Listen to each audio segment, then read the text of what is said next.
About 6 years ago, Acura took the beloved TSX and TL nameplates to combine them into one vehicle called the TLX. The TLX was designed to combine the larger proportions and dimensions of the TL with the sportier, smaller driving dynamics of the TSX. Now back then, Acura wasn't very successful with harmoniously combining the two vehicles into a better car, which brings me to the all-new second generation of the TLX. It now rides on a bespoke Acura exclusive platform. It's still available with either front or super handling all-wheel drive, and underneath the hood, Acura has replaced the old naturally aspirated engines in favor of turbocharged units. The base engine is now a 2-liter Turbo 4, and in the spring of next year, a hotter Type S version is going to debut with a twin turbocharged V6. That's the one that enthusiasts are really excited to drive. Now this vehicle right next to me is the all-new 2021 TLX A-Spec, the sportier sport package that Acura has been offering over the years. And the big question I want to answer, with its new styling, new platform, new powertrains, and all-new interior, has Acura successfully created a Japanese alternative to all the European luxury sedans? That's what we're here to find out.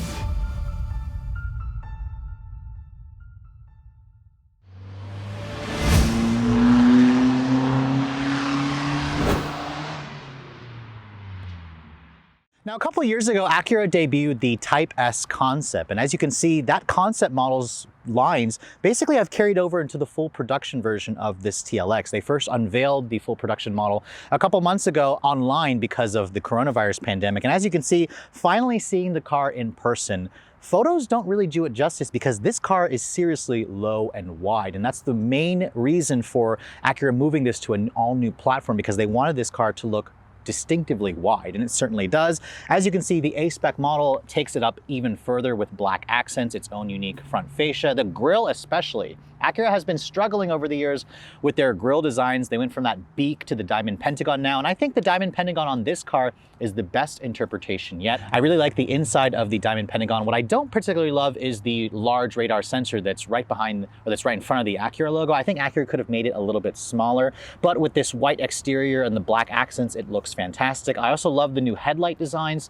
These are the next generation of Acura's July LEDs. It has a chicane LED daytime running light with LED turn signals. The A-Spec and up trims will also include LED fog lights. So a lot of you have been complaining that manufacturers are getting rid of fog lights. Acura thankfully has kept them here on this TLX, especially if you guys go for the sport package model. Now this white on red interior with the black accents is definitely going with today's current theme of color combinations, and I really noticed just how much lower and wider this car is when you look at it from the side profile. In fact, Acura has made this car substantially larger for the 2021 model year. It's about the same size as the 4th generation TL now, at 194 inches long in the overall length. It's 4 inches longer. Its wheelbase has been stretched to 113 inches long, so again, that's also 4 inches longer than the old TLX. And at 75.5 inches wide, this thing is about 2.5 inches wider than the old TLX, which makes it one of the biggest and widest cars in the segment. This is more akin to something like a BMW 5 Series, a Mercedes-Benz E-Class, versus a 3 Series or Mercedes-Benz C-Class. So if you're wanting something that's kind of a tweener vehicle,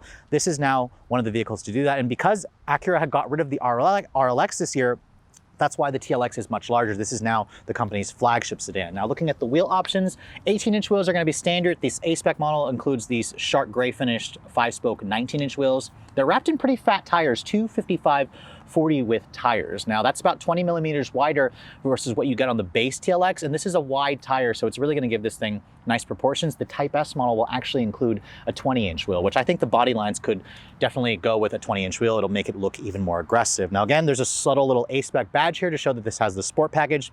I like the black mirrors that you get on this package. What I don't love, however, is the fact that Acura does not offer a pano sunroof on this car.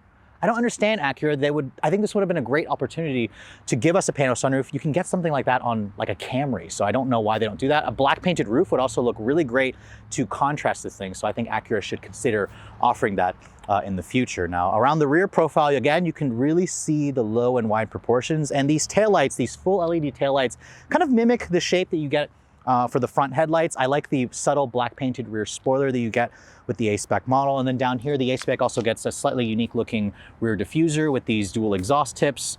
The Type S model will debut quad outlet exhaust. So that's the one you're gonna wanna wait for if you guys are looking for the ultimate TLX. Now, opening up the trunk capacity, you can see the trunk actually got a little bit smaller this year, surprisingly. This measures around 13.5 cubic feet of space, which is actually pretty competitive for the segment. But if you're thinking this larger TLX has proportions that rival the Accord, you might be mistaken, especially when we look at the interior. So while Acura has done a really good job with the exterior of the all-new 2021 TLX, what about the interior? This is where luxury buyers are going to spend all of your time. And as you can see, aside from my shirt matching the red leather of my specific tester, it's an interior that will feel familiar if you guys have been inside the new Acura RDX, but you can clearly see that Acura is ready to take the brand to another level, especially when you guys go for this color combination on this A-Spec trim. Now at a glance, you can see the inside very much mimics the design language that we first saw on the new RDX. You've got this new 10.25-inch Acura Link infotainment system here, which is again very tablet-like. It is not a touchscreen, however. The steering wheel is unique to the A-Spec. It's got a flat bottom design. This is actually probably going to be the same steering wheel that's on the Type S, but the Type S will say Type S on the bottom there as opposed to A-Spec. And I also really like the door panel design. You've got some real aluminum trim, you've got some stitched leather with contrasting stitching, the red, the ELS 17-speaker Studio 3D sound system sounds incredible. It has like 800 watts of power. It rivals the best that you get from Bang & Olufsen, Burmester, and Harman Kardon from all its European competitors. When I shut the door has a really nice solid sounding thunk. Remember, this is now based off of a bespoke platform that is unique to the TLX. This does not share anything with the current generation Accord. Now here's the key fob for the vehicle. You can see it's Acura's current key fob. It doesn't include remote start on the fob. I believe the advanced models give that to you, or you may be able to go into Acura Link to activate the remote start from your smartphone. This key fob, I think Acura should look into replacing it soon. It's a nice key, but it's also getting 5 or 6 years old. The start stop button is down here, which illuminates pretty nicely when you put your foot on the brake. And again, the gauges are a direct copy of what you find in the RDX, especially the A-Spec model. Unlike competitors, Acura doesn't go with a fully digital display. This is kind of digital and analog. You've got a 7-inch LCD in the center, traditional analog tach and speedometer. The A-Spec model includes this red accented gauge display, which very much reminds me of an Acura RSX Type S from about 15 years ago. The steering wheel has a manual tilt and telescoping design, really good adjustability with the range, so you can get comfortable in this vehicle pretty easily. The seats, as you can see, the A-Spec model includes these specific seats, which are 12-way power adjustment. Go for the advanced trim and you'll get 16-way. It's got 2-person memory on the driver's side. You get heated and ventilated seats, and I also like the contrast piping here with the contrast piping and the contrast insert here, which is suede Alcantara. They're very comfortable and supportive. So these seats are very nice. They're a huge upgrade versus what you're going to find in any Honda Accord model. Now looking at the rest of this cabin, you can see Acura has really upgraded the materials in here as well. I love the real stitching. That's right, real stitching along the upper part of the dashboard here. It's soft touch as usual. It's also soft touch over here. Although this is kind of stitched in leather, you can't really tell very much. It doesn't look as well executed as the rest of the dash, but this is again a nice upgrade. The stitching even continues over here onto this part of the driver's side of the dash. Over here you can see real aluminum trim. Acura says if you go for the advanced trim, you'll also get genuine wood. So any metal trim you see here is real metal. Any wood trim you'll see in this interior is real wood. That's what Acura at least tells us. You also have some piano black plastic trim. You have heated and ventilated seats, as I said here, which is included on the A-Spec model or the advanced trim. Dual zone automatic climate control. The drive mode selector is this massive dial here, which confused me into thinking it was the volume control a few times. But again, if you kick it over to the right, you can see it switches the drive mode from sport, normal, or comfort. I really like the way those graphics look. There's also an individual button. When you push the center here, you can kind of customize how you'd like that to look. When I push and hold this, you can see there's the individual settings where you can change the engine response, the steering, the suspension, the idle stop, and the lighting in this vehicle. Go for a Type S model in the spring, and Acura will add a Sport Plus trim level, or a Sport Plus driving mode, which again isn't included on the A-Spec trim. Over here is your gear lever selector. This controls the 10-speed automatic transmission. Put the vehicle into reverse. You can see it does give you a backup camera. with trajectory and parking sensors. If you want a top-down 360 camera, you have to go for the advanced trim. Acura doesn't offer the A-Spec with the 360 camera, which is still a little bit annoying. Over on the door panels, you can see this is soft touch, although this could be stitched in leather, which would be nice. This is padded over here.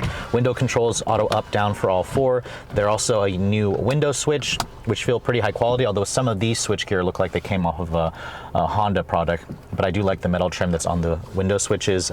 It's hard touch plastic down here on the lower part, but there is a good amount of storage, which is nice. You have more buttons over here. This is to turn off on and off Acura watch. You can see there are some empty buttons because my tester is missing the heads-up display, which you get on the advanced trim. So I really think Acura needs to offer the advanced plus the A-Spec model. I don't know why they're refusing to do that. Maybe Acura will come out with a PMC version of this car in the coming years, which will combine the two packages together. Now down here you can see this is the true touchpad interface, or TTI. It's how you interact with this infotainment system. You guys have seen me show you this infotainment system before in an Acura RDX. You can see you can kind of swipe to the left and the right. And if you do that, it has a really cool little musical graphic.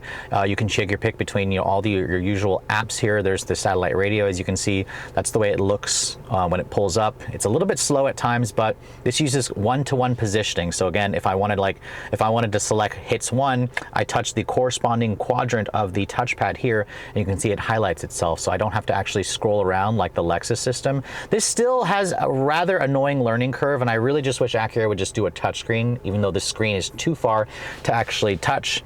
There is a dedicated home button here, a back button, and then this is for the cards where you can kind of swipe.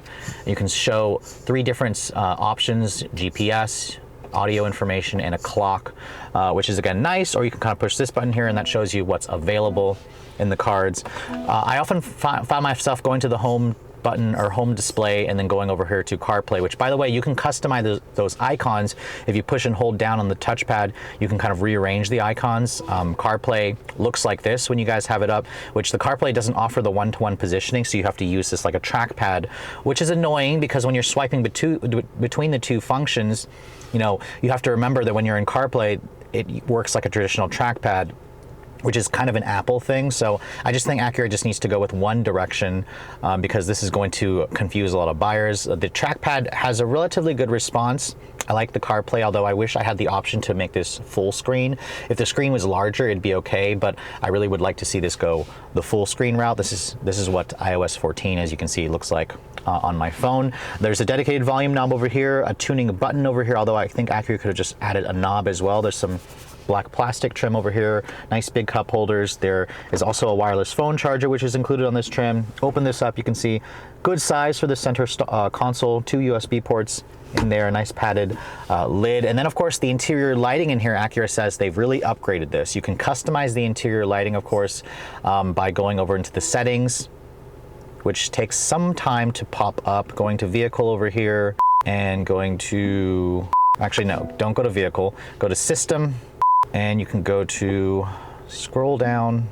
That's why I'm telling you there's kind of an annoying learning curve with this car. I found it earlier and I believe it's in display, or maybe I have to scroll down. Nope, it's in display. Nope, that's not it either. It should be in vehicle, so let's try this again. I probably just missed it. There we go, lighting setup. So if you go over there to lighting, there's where you can change your lighting theme. Acura offers several different colors to choose from. 1, 2, 3, looks like 7 or 8 different colors, which isn't quite as much as what you get from some of the competitors. Mercedes offers like 64 different colors to choose from, but it's nice that Acura is adding that. You can kind of see at night the interior is well lit in this vehicle.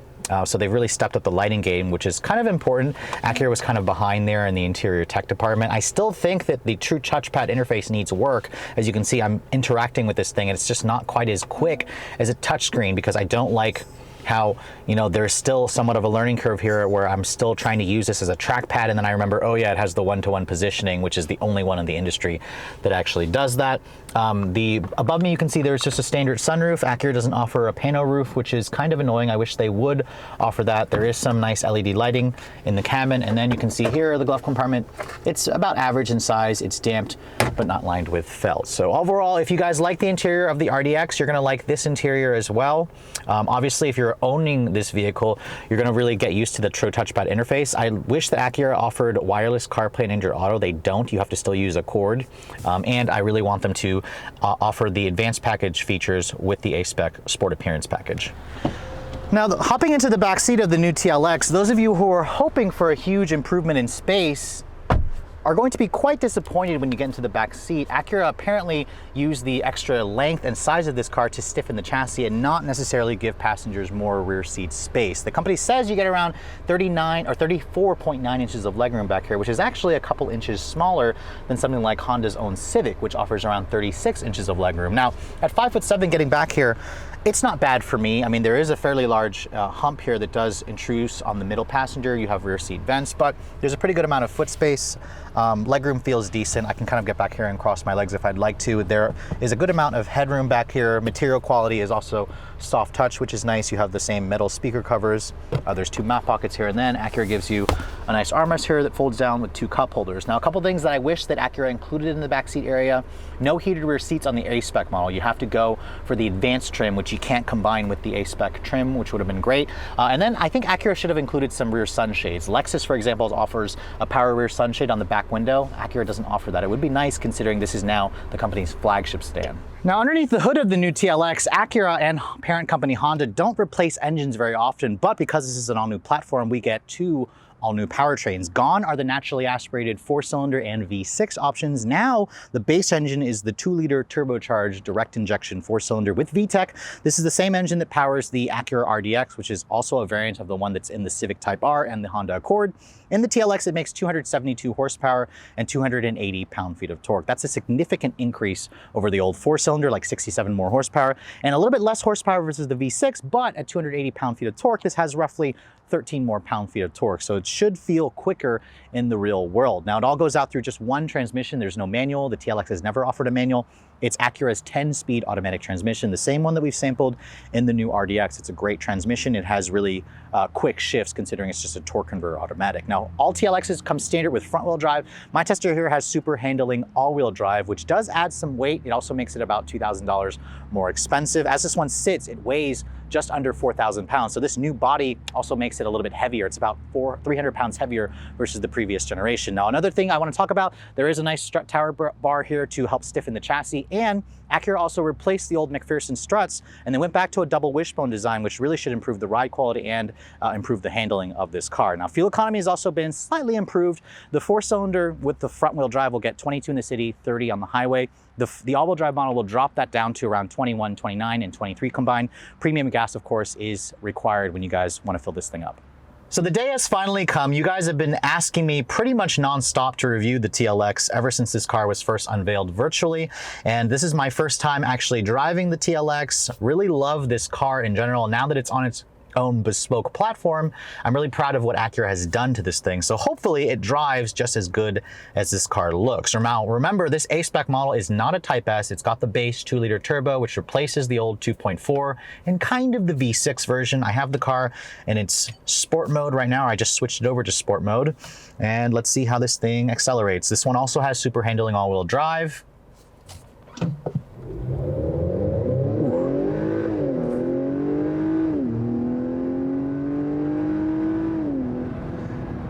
Now, just like the powertrain in the RDX, the new RDX, this 2-liter turbo is a torque monster. It's got super nice fat mid-range.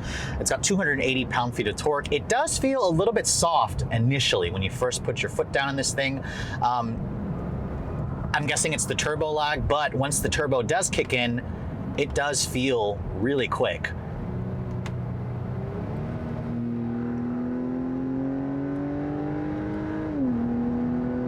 Now, if there's one thing I'm going to knock, it's probably the paddle shifters on this car. It just doesn't have the same kind of response that I'm getting from other vehicles in the segment, or even the old 8-speed dual clutch transmission that I tested in a 2.4 TLX. It's just a little laggy.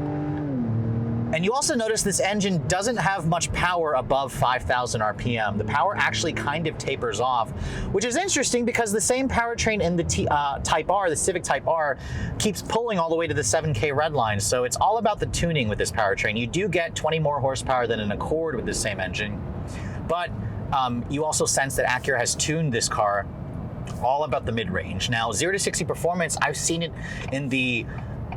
range from the mid 5-second range to 6.5, 7 seconds, which seems very, very slow to me. Just for my seat of the pants acceleration, this easily feels like a sub 6-second car 0 to 60 wise.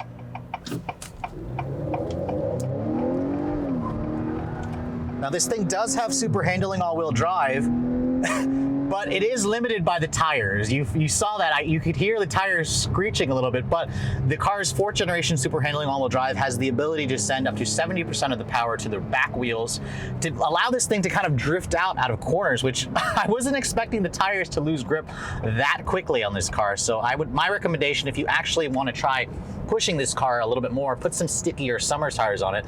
The chassis feels like it could handle so much more, but the tires are losing their grip really quickly. Now, in terms of the steering, this is an electronic power steering system, and it's relatively quick, but you do feel the size and bulk and weight of this car. Like, I am definitely curious to see what the Type S does, where Acura is going to amp up everything, but you get a sense that they really focused on putting luxury car tires on this thing so they don't have too much grip, which is a shame because the rest of the chassis does feel fun. Does it feel like the most fun to drive sports sedan in this segment? To me, probably not. It feels like a nice balanced sports sedan where you've got this amazingly comfortable ride quality. It's in its sports setting right now, although I do wish that Acura would throw in the amplitude reactive dampers in the A-spec model. You have to go for the advanced trim, which will stiffen up everything or make it softer. This does not have those adjustable dampers. It just has fixed dampers.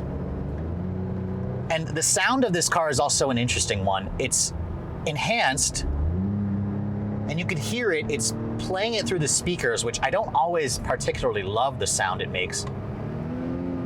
Especially when you're just pulling the paddle, it just sounds like a typical 4-cylinder drone. And then you hear it when my foot goes to the floor, it gets a little burlier, which the old V6 definitely sounded better, but I will say that the old V6 was hampered by that terrible 9-speed automatic, which try as Acura could, they just couldn't, address the faults of that 9-speed, where it really just knocked the V6 out of the meatiest part of its power band.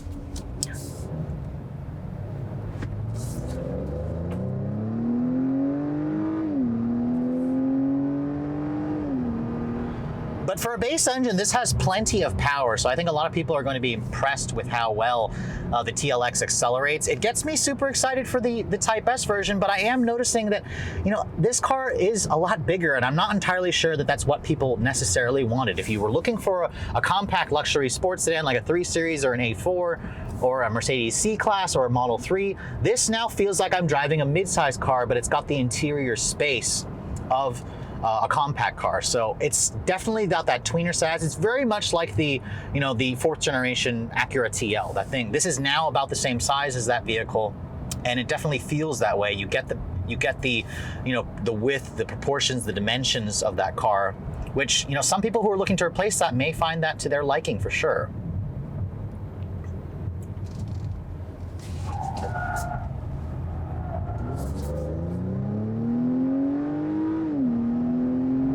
But in terms of the rest of the feel, I'm going to actually go back here into its normal setting, and the transmission kind of settles down. The augmented noise that you hear also quiets down a little bit, and the TLX relaxes into a very hushed and gentle cruise that reminds you that this is a luxury sedan. It's very refined, it's very quiet in here, very little road, wind noise, and engine noise. The ride is just pillowy, the seats are comfortable. You could take this on a long road trip and just eat up the miles in this thing, and it'll just really impress you with how good it is. Now, also being a 4-cylinder, the fuel economy is improved just slightly over the V6. In my week's worth of testing, I averaged around 23 mpg on premium gas, of course. Not bad mpg, definitely a little bit better than what I got in the last V6 model. And because this thing has so much torque, you don't have to rev the crap out of the engine all the time to get this thing to feel powerful. It definitely has enough low-end torque, which is why the gas mileage is a little bit better versus the V6 that it replaces. But overall, the driving dynamics of the TLX definitely don't match the aggressive look, at least not on this A-Spec model. It very much feels like its own bespoke platform. I don't get a sense that I'm driving, a fancy Accord anymore, which is really nice. But if you're looking for a real sports sedan, Acura's best interpretation of a sports sedan, the base engine is probably not the one that you want to buy. You're going to want to wait for the Type S model, which should be coming out in the spring, so I'm super excited to drive that car.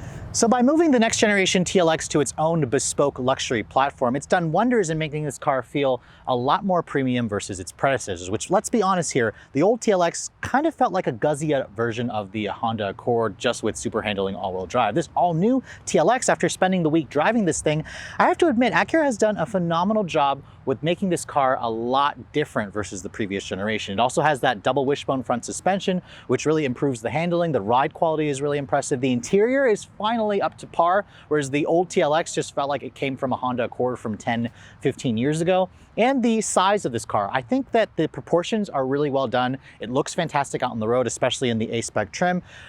There is a little bit of a miss with the interior, it getting smaller, but Acura basically wants you to go buy an RDX or an MDX if you're looking for space for your family. This is designed, I guess, for dad or mom who doesn't want to have to carry kids, who just wants something fun to drive to and from work, something fun that's going to be great out in the corners, but also comfortable on those longer road trips. Now, speaking of which, what's it going to cost if you guys are looking to put one of these new TLXs in your driveway? Now, obviously, all the new stuff they've added to this thing is not cheap. This is a lot more expensive versus the previous generation. The new TLX starts at $37,200 for the base model. If you guys want to add the tech package, that's another $4,000. The A-Spec package includes the tech package plus another $2,600 for the sport package. And if you want everything with the advanced package, that's like another $4,500 on top of the A-Spec and the tech package. So my tester here with just the A-Spec package stickers for around $46,000 or includes the destination charge. That makes this car, again, about $4,000 more expensive versus the previous generation. Now, if you guys want to add the advanced package, that's going to cost you closer to $50,000, which is definitely a new territory for the TLX. But if you guys are going to look at its European competitors, this car is still a little bit less expensive because the Audi, the BMW, and the Mercedes, they're going to cost you a couple $1,000s more, especially at the top end where you can equip like a BMW or a Mercedes to be well over $60,000. Now, really, this car gets me so excited for the Type S model, which will be coming out in the next few months, because the base engine, while it is fine for everyday commuting, it's definitely a lot more nicer versus something like a Honda Accord. As an enthusiast, it leaves me wanting for more, and that's where that new Type S is going to come in and kind of give me that need. But with all that said, I hope you guys have enjoyed my full overview on the all-new 2021 Acura TLX. If you're also looking to see the latest cars I'm testing, be sure to follow me on Instagram at redline_reviews, like us on Facebook, and as always, guys, please keep subscribing to the Redline Reviews YouTube channel for all the latest reviews. Thank you so much for watching. I'll catch you all in the next video.